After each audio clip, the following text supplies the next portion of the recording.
मराठी माणसाच्या मनावर अधिराज्य गाजवणारं एकमेव डिजिटल चॅनल सप्तनगरी न्यूज।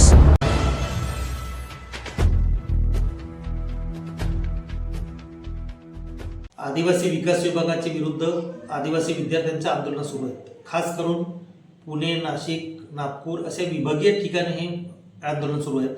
महत्त्वाचा विषय असा आहे की आदिवासी विद्यार्थी आज आंदोलनाला का उभे आहेत?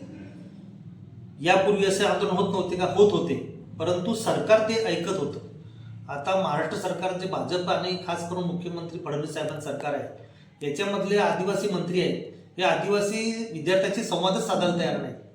आणि संवाद नसल्यामुळे किंवा आदिवासी समाजाच्या विद्यार्थ्यांशी संपर्क नसल्यामुळे, प्रशासनामध्ये काय चाललंय माहीत नसल्यामुळे सरकारने अशा प्रकारे जो 5 ऑगस्ट शासन निर्णय काढला आदिवासी विकासने, आणि वसतिगृहामध्ये प्रवेश करताना विद्यार्थ्यांनी जास्तीत जास्त 26 वर्षापर्यंतच प्रवेश मिळेल हा जो अट टाकली, ही मुळात अतिशय चुकीची आहे। शिक्षणाला कोणत्याही प्रकारची अट नसते। 50 आणि 60 वर्षाचे लोक सुद्धा कॉलेजमध्ये प्रवेश करतात। मग आदिवासी विद्यार्थ्यांनी शिकू नये का? खास करून हायर एज्युकेशनमध्ये आपल्याला माहिती आहे की पहिले 10वी आणि 12वीच्या लोकांना शिक्षक आणि ग्रामसेवकच्या नोकऱ्या मिळायच्या। आज उच्च शिक्षण घेतल्याशिवाय त्याला नोकरी मिळत नाही। मग कुठेतरी त्याने BA, MA, BSc, MSc, MBBS, MS जे काही ग्रॅज्युएट, पोस्ट ग्रॅज्युएट जर शिक्षण घेत असेल, ऑटोमॅटिकली त्याचं वय ते 30-35 पर्यंत पण जाऊ शकतं। मग सरकारने काय अटी घातल्या? हा, आंदोलन सुरू झाले, आता उपोषण चालू आहे, आणि सरकारने मग ते 26 वर्षाचं वय मग 30 वर्षावर नेलं। मग 30 वर्षापर्यंत आदिवासी शिकायचं असं काय आहे का? मुळात आदिवासी विद्यार्थी दुर्गम भागात येतो, त्याला शिकायला अडचणी आहेत, त्याच्याकडे पैसा नाही, आणि म्हणून तो वसतिगृहात येतो। ज्याची ताकद येतो तो खाजगी हॉस्टेलमध्ये जातो ना। आणि म्हणून जे गरीब आदिवासी विद्यार्थी आहेत त्यांचे शैक्षणिक गुणवत्ता किंवा शिक्षण थांबवण्यासाठी हे भाजप सरकारने रचलेलं षडयंत्र असं मला वाटतं। आणि खास करून कोणत्याही प्रकारे शिक्षणामध्ये तुम्ही जरूर शिक्षणामध्ये अटी शर्ती घाला, त्याने एका वर्गामध्ये 2दा प्रवेश करू नये हे पण घाला, परंतु शिकत असताना 30 वर्षापर्यंत त्याला प्रवेश मिळेल ही अट काढून टाका।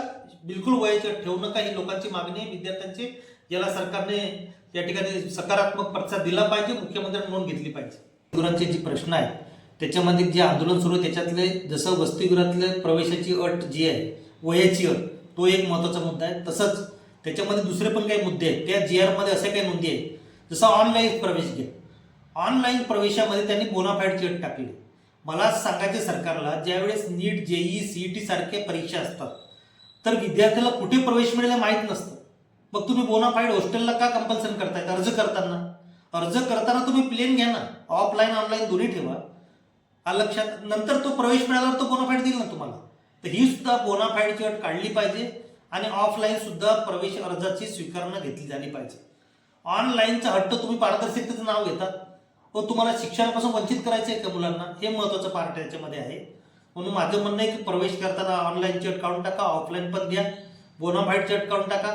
सोबतच त्या ठिकाणी किलोमीटरची अट आहे की जे विभागीय स्तर, जिल्हा स्तर, तालुका स्तर त्याने सांगितले की 2 किलोमीटरच्या आतचा मुलगा शिकणार नाही, 5 किलोमीटरच्या आत शिकणार नाही, हा काय प्रकार आहे?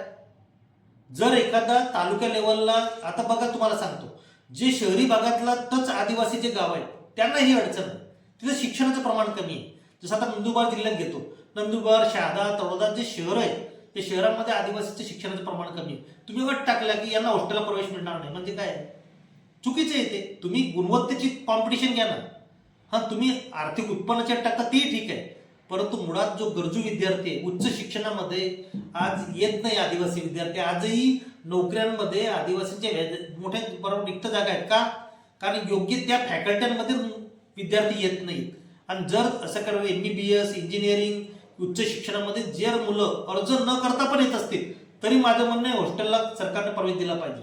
त्याला कॉलेजला मिळाला प्रवेश, त्याला कंपल्सरी हॉस्टेल मिळालं पाहिजे, ही त्याच्यामध्ये टाकली पाहिजे। यासाठी स्पेशल कशी तरतूद होती ती सरकारने काढून टाकली।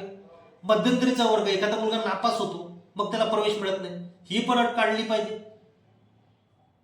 त्याचबरोबर या ठिकाणी असं मला सांगायचं आहे की जे काही हे आहे हॉस्टेल्स आहेत, या हॉस्टेलचे जे DBT लागू केलेली, म्हणजेच मुलांचं जेवण बंद करून दिलं, याच्यामुळे काय झालंय का आदिवासी विद्यार्थी शैक्षणिक नुकसान होत आहे। आदिवासी विद्यार्थी हॉटेल, कुठेतरी मेस शोधण्यामध्ये, कुठेतरी हॉटेलचं जेवण करतो, तो आजारी पडतोय। म्हणून डीबीटीच्या बाबतीत आदिवासी विकास विभागाने हॉस्टेलला जे डीबीटी लागू केले त्याच्यामुळे हॉस्टेलमधलं आदिवासी विद्यार्थ्यांच्या जेवणाची मेस बंद झाली आहे. अतिशय वाईट आणि दुर्दैवी गोष्ट आहे. कारण जेवण बंद झाल्यामुळे मुलांचं शैक्षणिक नुकसान होत आहे, कारण शारीरिक आणि मानसिकतेमध्ये ते त्या ठिकाणी सुरक्षित नाही. आणि मला हे सांगायचं आहे की डीबीटीची रक्कम पण कमी पडते, त्याला शहरामध्ये ते पुरत नाही, त्यामुळे त्याचे शैक्षणिक नुकसान होते. सोबत निर्वाह भत्ता, आता तुम्हाला माहिती आहे की आज एसटी बसचं भाडं किती महाग झालेलं आहे जिल्हा किंवा विभाग स्तरावर, तर निर्वाह भत्त्यामध्ये सुद्धा वाढ करावी ते पण त्यांची मागणी आहे. त्याच पद्धतीने त्या ठिकाणी शैक्षणिक उपक्रम असेल, इतर साहित्य असेल, याच्यामध्ये सरकारने लिमिट घातलेलं आहे. तुम्हाला स्टेशनरी एवढ्याच रुपयाची मिळेल, तुम्हाला जे काही भत्ता एवढाच मिळेल, कपड्यासाठी तुम्हाला 1000 रुपये मिळतील. हा काय प्रकार आहे? सरकारने लिमिटेशन काढलं पाहिजे. आणि करोडो रुपयाचा तुम्ही भ्रष्टाचार केलेला आहे.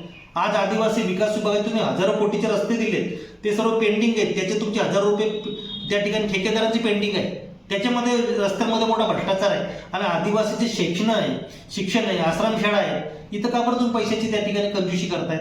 मला सांगायचं आहे की ह्या जो मुद्दा आज महाराष्ट्रभर आदिवासी मुलांच्या आंदोलन चालू आहे. आदिवासी आमदार खासदारांची जी आदिवासी सल्लागार परिषद आहे, ज्याचं मुख्यमंत्री प्रमुख आहेत, अध्यक्ष आहेत, आदिवासी विकास मंत्री उईके साहेब, काय रोल आहे तुमचा? काय भूमिका आहे तुमची? एकदम निष्क्रिय, अकार्यक्षम आणि आदिवासीचा दुश्मन म्हटला तरी चालेल असा मंत्रित्व बसवलाय. आणि या आदिवासी मंत्री उईकेचं कारभार कोण? आपले मुख्यमंत्री फडणवीस साहेब त्या ठिकाणी बघतात. मुख्यमंत्र्यांचेच माणसं आदिवासी मंत्रालय सांभाळतात. हे मी नाही, हे राहुल गांधीजींच्या कार्यक्रमामध्ये एका आदिवासी मुलीनं सांगितलंय की आदिवासी विद्यार्थ्यांना मंत्री सांगत होते माझ्या हातात काय नाही, मुख्यमंत्र्यांना तुम्ही भेटा. अशा प्रकारे जर तुम्ही परावलंबी राहत असाल, आदिवासी मंत्री जर मुख्यमंत्र्यांच्या भरोश्यावर राहत असेल, तर मुख्यमंत्री आदिवासी या ठिकाणी आदिवासींना भेटीत धरतोय का? हा महत्वाचा प्रश्न आहे. आणि आदिवासींच्या वसतिगृहाचे GR, जे घातक GR आदिवासी विद्यार्थ्यांना नको असलेले GR काढले, शासन निर्णय काढले, याला मुख्यमंत्री जबाबदार आहे. कारण आदिवासी मंत्री नामधारी आहे असं मला खास करून सांगायचं आहे. आणि हे जाहीर झालेलं आहे. आणि म्हणून जे डीबीटीचे आहे, डीबीटी रद्द करून जेवण द्या, या ठिकाणी वसतिगृहात प्रवेशाची अट काढून टाका, किलोमीटरची अट काढून टाका, ऑनलाईन प्रवेशाची अट काढून टाका, वसतिगृह सुटसुटीत तुम्ही GR काढा ना. काँग्रेस पिरियडमध्ये सुद्धा आंदोलन व्हायचे, पण आताच्या आंदोलनात सरकार ऐकायला तयार नाही. म्हणून काँग्रेसचे नेते राहुलजी गांधी जे पुण्याला आले, त्यांनी ते प्रश्न हाती घेतला आणि मुख्यमंत्र्यांना पत्र लिहिले. आता तरी जागे व्हा, राजकीय हेतूने तरी तुम्ही जागे व्हा. आम्ही तर म्हणतो आदिवासींच्या जीवनामध्ये तुम्ही जास्त काही देऊ शकले नाही, पण आदिवासींचे मूलभूत अधिकार, जे शिक्षणाचा अधिकार, आरक्षणचा अधिकार, शिक्षणाची संधी, हे तर तुम्ही द्या ना. आणि आदिवासी मंत्री जे उईके आहे त्याचा तर राजीनामा घेतला पाहिजे. एकदम हलकट आणि निष्क्रिय माणूस आहे, याची कोणती बी लायकी नसताना बसलेला आहे. आणि आदिवासी सल्लागार परिषद मुख्यमंत्र्यांनी वर्षभर 2-3 वर्षापासून मिटिंग घेतलेली नाही. कसं का? आदिवासींचे धोरणात्मक महत्वाचे प्रश्न आहेत, आंदोलन सुरू आहेत. आदिवासी आमदार खासदारांना विचारत घ्या ना. आणि आमदार खासदार का भूमिका सांगत नाहीये? कारण भाजपच्या मुख्यमंत्र्याचा इतका दबाव आहे की त्याने विधानसभेत सांगितलं की मुख्यमंत्री असताना मंत्र्याबी चालणार नाही, आमदाराचं चालणार नाही. अशा प्रकारे जर हँग झालेला आदिवासी खातं असेल तर ही अतिशय दुर्दैवी आणि शोकांतिक आहे. मला वाटतं याच्यामध्ये सरकारनं सुधरून जावं आणि आदिवासींना न्याय द्यावा, ही आमची ठाम मागणी आहे. आदिवासी जनता हे सर्व बघते आहे आणि याचा निश्चितपणे परिणाम सरकारला भोगावा लागेल.